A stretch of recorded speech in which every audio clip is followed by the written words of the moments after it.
Oke, kita akan bahas mengenai manajemen krisis, jenis krisis, tahapan krisis, dan bagaimana sih penanganan dalam manajemen krisis. Tonton terus ya. Next. Manajemen krisis. Manajemen krisis ialah salah satu bentuk dari ketiga bentuk respon manajemen terhadap perubahan yang terjadi di lingkungan eksternal organisasi.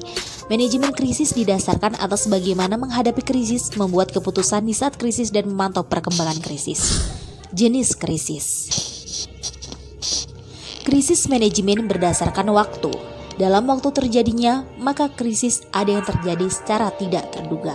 Dan terdapat krisis yang muncul selama berbulan-bulan hingga tahunan, walaupun sudah melakukan upaya terbaik oleh manajemen perusahaan. Serta krisis yang baru muncul sehingga masih bisa melakukan perencanaan ataupun penelitian.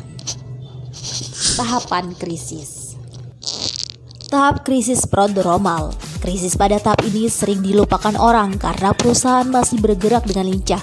Padahal pada tahap ini bukan pada tahap krisis sudah kronis, melainkan krisis sudah mulai muncul. Karena ia memberi tanda bahaya mengenai masalah yang harus segera diatasi. Tahap krisis akut. Tahap akut merupakan pola krisis di mana mulai muncul ke permukaan. Tahap ini terjadi biasanya karena kelengahan manajemen untuk menanggapi tahap prodromal. Ditandai dengan perubahan struktural, dinyatakan dengan langkah pembersihan, dan hanya tinggal puing-puing masalah akibat krisis. Tahap krisis resolusi. Tahap ini adalah penyembuhan dan tahap terakhir dari 4 tahap krisis. Karena riset dalam kasus-kasus krisis menunjukkan bahwa krisis tidak akan berhenti begitu saja pada tahap ini. Manajemen penanganan krisis. Identifikasi krisis. Identifikasi krisis dalam praktisi public relation melakukan sebuah penelitian yang dimana bisa saja bersifat informal dan kilat bila krisisnya terjadi sedemikian cepat. Analisis krisis. Informasi maupun data yang dikumpulkan tersebut kemudian diurai. Baik bagian per bagian ialah melaksanakan analisis parsial atau analisis semuanya.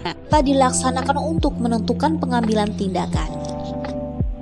Isolasi krisis. Krisis sama saja dengan sebuah penyakit, terkadang bahkan lebih bahaya dari penyakit biasa, karena krisis tersebut dapat menular.